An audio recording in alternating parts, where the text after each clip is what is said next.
it's hard playing friends, and Wes is a friend. I've known him for a long time. You know, the first half, like, they were the aggressor. They were the more physical team.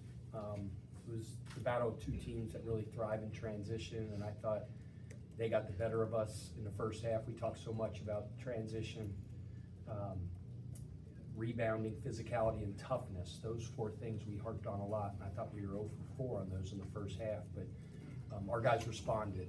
You know, we came out in the second half, and you know, I like to think we were 4 for 4 in the second half. And Cincinnati's an extremely physical team. You know, we like to play in rhythm. We're a very talented offensive team, and they really disrupted us. They just weren't letting us go where we wanted to go. They were blowing up every screen. They were just muddying up the game. And then I thought they were the aggressor on the offensive glass. But, you know, we ended up winning the rebounding battle. I liked how our guys responded. Ryan was phenomenal today. You know, I challenged Sananda and Michael at halftime, and I thought they really responded. Adrian Woolley, although he only scored 6 points in his 20 minutes, I thought he was huge, made some huge hustle plays late in the game. It was awesome for Kobe Rogers to come back to his hometown and get a win. Kobe was elected by his peers captain, one of the captains of our team, as is Ryan. And he's just the Energizer Bunny off the bench. He always raises the level of play when he comes in the game. And he's so selfless, and he's such a great teammate.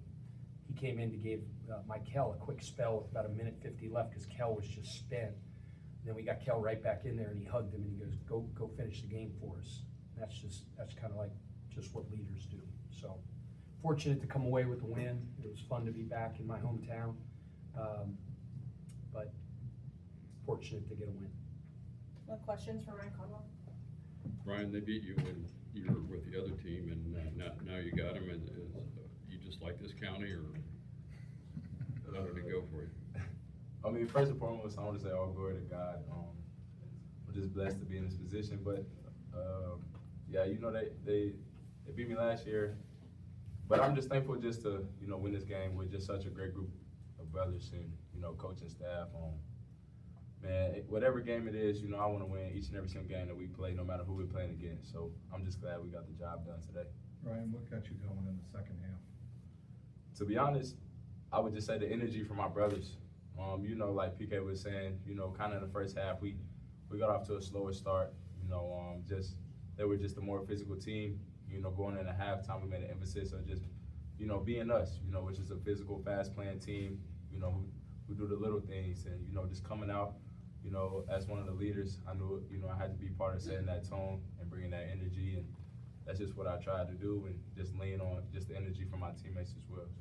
Ryan, you've seen Cincinnati 3 straight years. How much does that help with your mental and physical preparation, kind of knowing what to expect? Yeah, it definitely helps. I mean, they definitely, you know, have had, you know, new players, you know, each year. So that's a little switch up, but, you know, some of the actions that they run are still the same, and different things like that, you know, I picked up on, you know, over the years. And, you know, I think, you know, as a team, you know, and as a coaching staff, we do a great job of scouting whoever we're playing against. So, and I think we were prepared today. Ryan, can you talk about the environment here? It seems like it's kind of 50-50, or maybe a little bit more for you guys. Yeah, I mean, I love our fans. You know, they go wherever we go, and, you know, we thrive off of that energy, whether it's in the young, and, you know, this being our first away game, you know, just still feeling that energy when we go on different runs and stuff like that is very beneficial. And, you know, we're just thankful just to have such great fans following with us. So. Ryan, you've been able to play in both of these rivalries with Cincinnati, now here with Louisville, with Xavier. What was Coach Kelsey's message heading into this one, knowing the history between both programs? You know, just be us. Really, I mean, that's the message every single game. No matter who we're playing against, we need to be us. You know, we knew that they were just a great, fast-playing team. You know, very physical, and in order to get the job done, we had to be us, and, you know, just match that physicality. So. Ryan, how much of a statement is it for you guys? I mean, obviously, you know, you scored 50 points in the first half, you know, through every game to this point. Just how much is a statement for you all, you know, to not break 30 and then to be able to come out and, you know, take the second half and kind of win in like an ugly, gritty fashion? Yeah, I mean, it definitely makes a statement, but we take as much pride, or even more pride, just on the defensive end than we do offensively. You know, PK harps on that, you know, every single day. That, you know, we know that we have the firepower on offense, but in order to get where we're trying to go, we have to be a great team defensively as well. So, you know, we just got to get back in the lab and just keep growing day by day. So. Anything else for Ryan? Yeah, just one more. You know, when guarding them, what do you think was the biggest challenge for you all defensively? I mean, I would just say, just getting back in, they love to score in transition. So, you know, just our transition defense, you know, especially in the first half, you know, it should have been better. And, you know, I take accountability on that and, you know, the team as a whole. We just, you know, I just have to keep building day by day. I mean, there's definitely going to be ups and downs in the game, and we're never going to be perfect, but, you know, just taking one game one day at a time. All right, thank you, Ryan. You can go. Questions for Coach Kelsey? Coach, can you talk about that 5-point Michael run? I think they cut it to 61-56, something like that.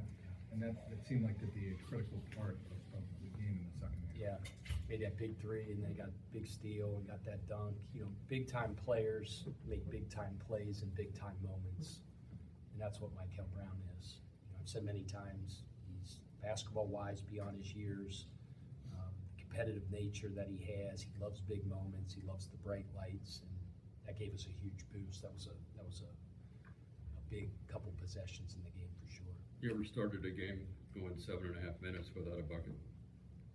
No, we have a lot of offensive firepower, as Ryan mentioned, but you got to credit Cincinnati for that. Like, you know, they tried to blow up everything.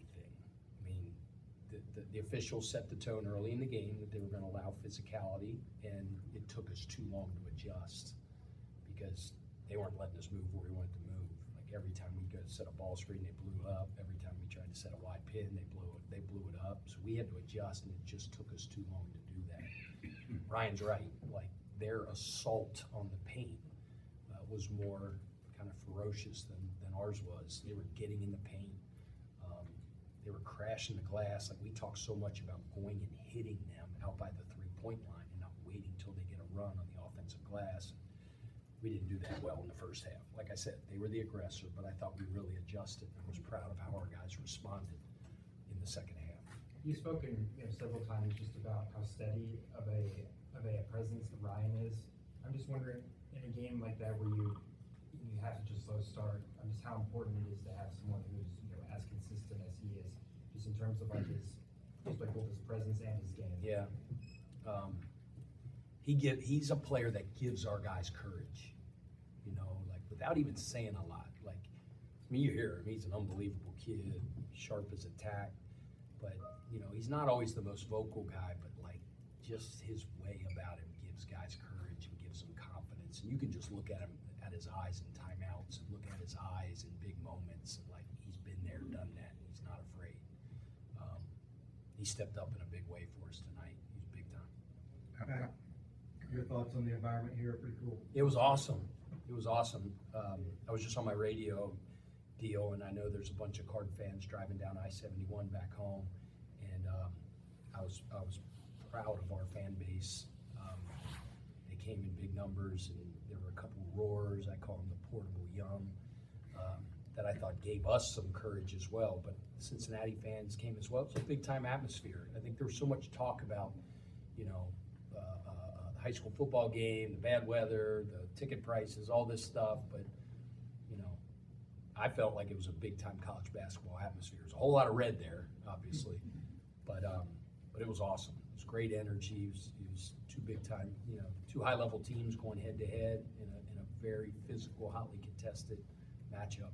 So, like I said, we're fortunate to come out with the win. How much did your defensive approach, if at all, change after Bob Miller went out with 10-12? Yeah, I mean, let's not forget, like, he's arguably their best player. He's really good.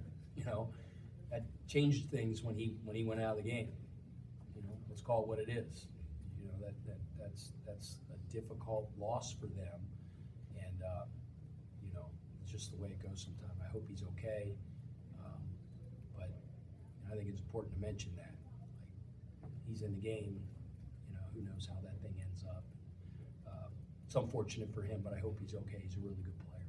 As a Cincinnati native, is this a series that you would like to see continue after this to neutral site, contract? Maybe. I don't know. I'm not ready to make that declaration. Like I said, it's hard playing friends and stuff like that, and it's, I don't know. I mean, yeah, I think it'd be a really good thing. It's just, it's a lot coming back home. It's a lot. It's a lot. It was awesome though. So weird staying in a hotel in Cincinnati. I'm like, this is the weirdest thing ever. I could have gone to my mom's house and it was, you know, but all the meetings and stuff like that we had, I decided not to. But I would have had an egg sandwich in a brown bag with my name on it, with a napkin inside it, with a note on it, like she used to do in high school. That's what I would have gotten. But I decided to stay at the hotel. Coach, obviously Cincinnati tried to get the game going inside out early. Mustafa Cham got going on the offensive end, kind of presented a couple different looks. What was working to where you guys were able to stop that? Yeah, I just think they were hitting the paint. We call it force. Like, we want force on the paint. We want to touch the paint. People talk about all the threes we shoot. All we talk about is force on the paint, attacking the rim, putting free throw pressure on people. And we did that at a high level. I mean, we shot 28 free throws. We were 24 for 28 on the line. But we want to limit our opponent's paint touches, because you touch paint, that's efficient. You're putting foul pressure on people, and they were doing it on offensive rebounds. They were doing it in transition. They were driving the ball on us. And I thought we did a better job of making them shoot jump shots in the second half versus allowing them to get in the paint and score around the rim. And what was your message to Frew then at halftime? When you said Yeah, it was a little bit up. I mean, you know, forever you used to call it a butt chewing, but now you got to be politically correct. We just did some aggressive counseling in there.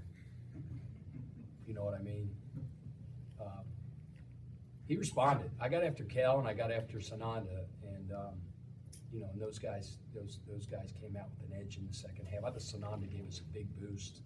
I thought Kenai Ruse, I mean, whatever his minutes were, 13 minutes. I thought, and he was 1 for 2 from the field, but like, he changed the game when he went in there. He was playing nasty. He was tough. He was not only matching their physicality, I think he was exceeding it, and gave us a really big boost. Coach, just talk to us about your team's ability to win different styles of games. Like, Yeah. you know, you can play the UK game and get up into the 170s Yeah. and 80s, or play, you know, really physical like a game like this. Yeah, it's good. It's good. I mean, these type games help you when you get into conference play, and helps you when you get into tournament play, because this is like a fist fight. I mean, this is grimy, nasty, physical, all that stuff, and you know, to know that you can win in different styles is good. Pat, overall with your defense, you go up against one of the best defenses in the country. Just how do you think we compare, and what can you take away from your defensively tonight? Yeah, they're like I said, they get great length, positional size. They're rugged, they're physical, they're tough. So we knew that going in, but I guess I didn't prepare my guys enough for that, because they were just negating everything we were trying to do. We couldn't screen, we couldn't get any separation, we couldn't get loose, and then they were being more physical on the backboard as well. So, I mean, I love to study basketball. You know, I knew they were one of the best defensive teams in the country, so it was a lot of fun to watch the last several days in preparation, just their scheme and how hard they play and stuff like that. I'm always taking notes. I'm always learning, and obviously there's some things that we can do as well and learn from that. But I thought in the second half, we really guarded. I thought we really guarded. There's just a different edge to us. And I don't think there was this disparity where they were the hardest playing team like they were in the first half. I like to think we were in the second half. I was gonna ask if you had a go-to talk to give them when you need that extra effort, because it was noticeable. The effort. Look, I'm not saying that I waved them, I did some magic in there. It was just, you know, as you guys know, I can get a little fired up, you know. And you can't do it all the time, because then it's like Charlie Brown's teacher, they're not listening to you anymore, but like, sometimes you gotta get after them a little bit, but those guys responded. I'm proud of them. Anything else for Coach Kelsey?